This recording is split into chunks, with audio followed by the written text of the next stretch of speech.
महावीराय गुरुरूपाय मंगलम सत्याय शुद्धचरिताय शांताय शुभमंगलम सिंधूरारुण विग्रहां त्रिनयना माणिक्य मौलिस्फुरद्धरा नायक शेखरां स्मितमुखी मापीन वक्षोरुहां पाणिभ्याम् अलिपूर्ण रत्न चषकं रक्तोत्पलं बिभ्रतिं सौम्यां रत्नघटस्थ रक्तचरणां ध्यायेत् परामंबिकां ध्यायेत् परामंबिकां. ಆತ್ಮೀಯ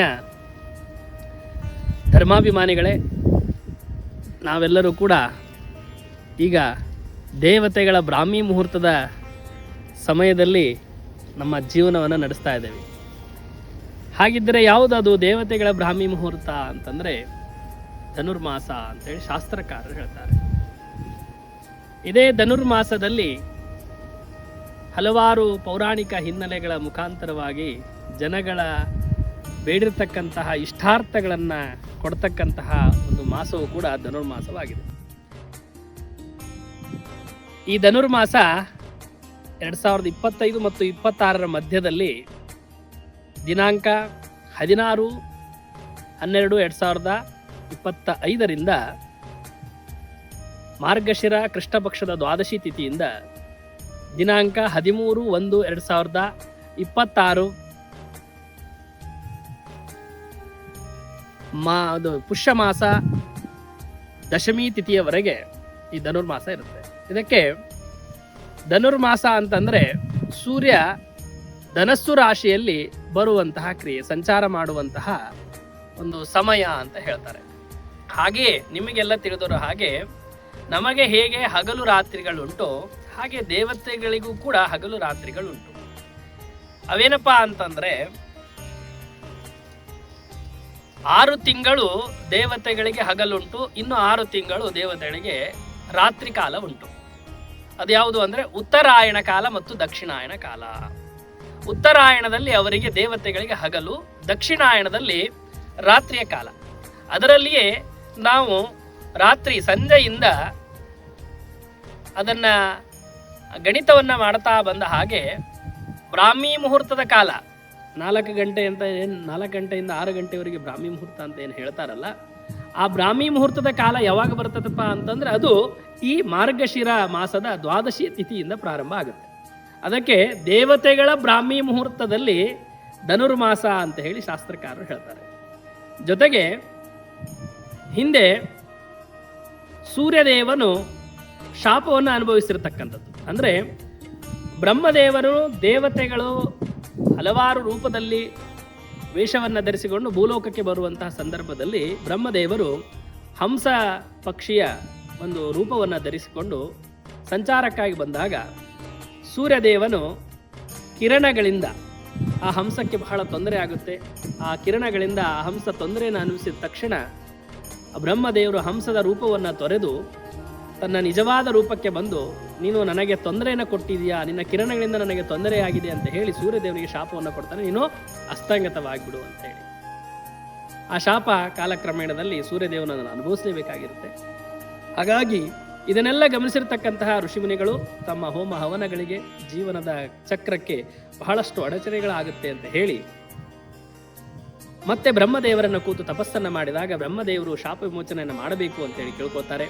ಆಗ ಸೂರ್ಯದೇವನಿಗೆ ಬ್ರಹ್ಮದೇವರು ಹೇಳ್ತಾರೆ, 16 ವರ್ಷಗಳ ಕಾಲ ಧನುರ್ಮಾಸದಲ್ಲಿ, ಅಂದರೆ ನೀನು ಧನಸ್ಸು ರಾಶಿಯಲ್ಲಿ ಸಂಚಾರ ಮಾಡುವ ಸಂದರ್ಭದಲ್ಲಿ ವಿಷ್ಣು ದೇವರನ್ನು ಆರಾಧನೆಯನ್ನು ಮಾಡು, ಅವಾಗ ಈ ಒಂದು ಶಾಪ ವಿಮೋಚನವಾಗ್ತದೆ ಅಂತ ಹೇಳಿದಾಗ ಅದೇ ಕ್ರಮೇಣವಾಗಿ ಸೂರ್ಯದೇವನು ಸಹ 16 ವರ್ಷಗಳ ಕಾಲ ಈ ಧನುರ್ಮಾಸದಲ್ಲಿ ಬ್ರಾಹ್ಮಿ ಮುಹೂರ್ತದಲ್ಲಿ, ಅಂದರೆ ಸೂರ್ಯೋದಯದ 96 ನಿಮಿಷಕ್ಕೆ ಮುಂಚೆ, ಸೂರ್ಯೋದಯ ಆಗುವ 96 ನಿಮಿಷದ ಮುಂಚೆಯಲ್ಲಿ ಧನುರ್ಮಾಸದಲ್ಲಿ ಆ ಸೂರ್ಯದೇವ ವಿಷ್ಣುವಿನ ಕೂತು ಆರಾಧನೆಯನ್ನು ಮಾಡಿದ. ಹಾಗಾಗಿ ಅವನ ಶಾಪ ವಿಮೋಚನೆ ಆಯಿತು. ಜೊತೆಗೆ ನಾವು ನೀವೆಲ್ಲ ತಿಳಿದ ಹಾಗೆ ತಿರುಪತಿ ಬೆಟ್ಟದ ಕಥೆಯನ್ನು ಹೇಳಿದಿರಿ. ಈ ಮುಂದಿನ ಸಂಚಿಕೆ ಅದೇ ನಮ್ಮದು, ಬೆಟ್ಟದ ಮಹಿಮೆಯನ್ನು ತಿಳಿಸಿಕೊಳ್ಳುವಂತಹ ಸಂಚಿಕೆ ಮುಂದೆ ಬರ್ತಾ ಹೋಗ್ತದೆ.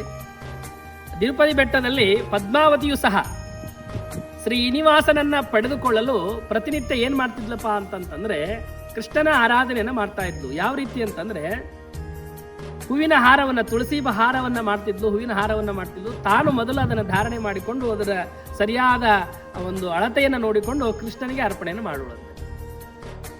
ಅದು ಭಕ್ತಿಪೂರ್ವಕವಾಗಿ.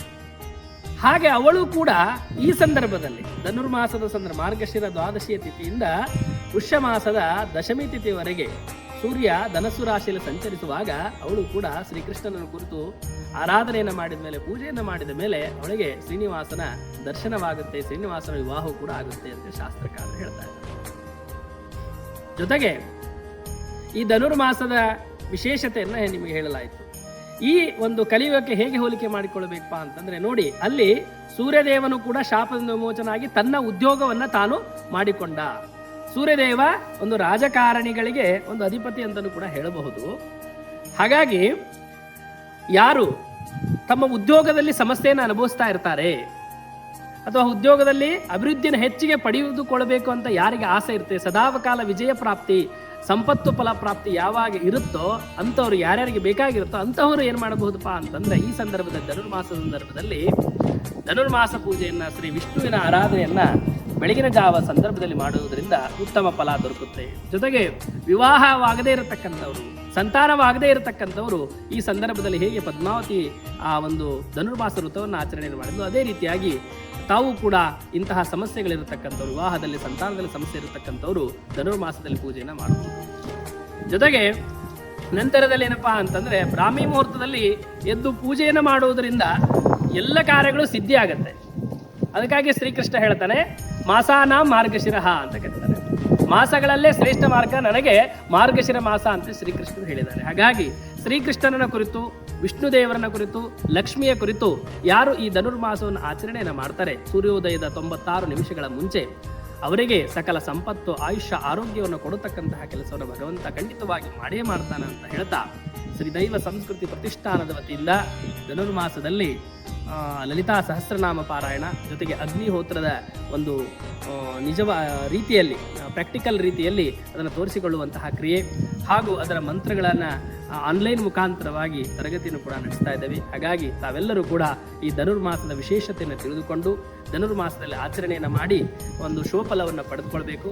ಜೊತೆಗೆ ಧನುರ್ಮಾಸದ ದಿನಾಂಕವನ್ನು ನಿಮಗೆಲ್ಲ ತಿಳಿಸಿದ್ದೀನಿ.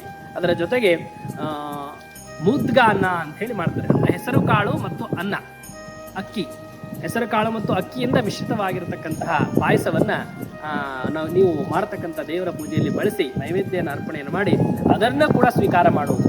ಅಂದರೆ ಈಗ ಚಳಿಗಾಲದ ಸಂದರ್ಭ ನೋಡಿ, ನಾವೆಲ್ಲ ಏನಪ್ಪಾ ಅಂತಂದರೆ ಚಳಿ ಬಂದಾಗ ಒಂದು ಬಾಣಾಕಾರದಲ್ಲಿ ಮಲಗ್ತೇವೆ, ಕೈ ಕಾಲುಗಳನ್ನು ಮಡಚ್ಕೊಂಡು ಬಾಣಾಕಾರದ. ಹಾಗಾಗಿ ಧನುವಿನ ಆಕಾರದಲ್ಲಿ ಮಲಗುವುದರಿಂದ ಇದು ಕೂಡ ಧನುರ್ಮಾಸ ಅಂತಲೂ ಕೂಡ ಹೇಳ್ಬೋದು. ಜೊತೆಗೆ ನಮ್ಮ ಚರ್ಮದಲ್ಲಿ ಹಲವಾರು ತೊಂದರೆಗಳಾಗುತ್ತೆ, ಕೊಬ್ಬು ಕಡಿಮೆ ಆಗ್ತಾ ಬರುತ್ತೆ ಈ ಸಂದರ್ಭದಲ್ಲಿ. ಹಾಗಾಗಿ ಅದಕ್ಕೆಲ್ಲವೂ ಕೂಡ ವೈಜ್ಞಾನಿಕ ಕಾರಣವಾಗಿ ಹೆಸರು ಬೇಳೆ, ಹೆಸರು ಕಾಳು ಜೊತೆಗೆ ಅನ್ನ ಮಿಶ್ರಿತವಾಗಿರ್ತಕ್ಕಂಥ, ಬೆಲ್ಲ ಮಿಶ್ರಿತವಾಗಿರ್ತಕ್ಕಂಥ ಪ್ರಸಾದವನ್ನು ದೇವರಿಗೆ ಅರ್ಪಣೆಯನ್ನು ಮಾಡಿ ನಾವು ಸ್ವೀಕಾರ ಮಾಡೋದ್ರಿಂದ ಇದರಿಂದಲೂ ಕೂಡ ನಮಗೆ ಆರೋಗ್ಯ ಸಮಸ್ಯೆಗಳು ಕೂಡ ನಿವಾರಣೆ ಆಗುತ್ತವೆ ಅಂತ ಹೇಳ್ತಾ ಎಲ್ಲರಿಗೂ ಕೂಡ ಧನ್ಯವಾದಗಳು.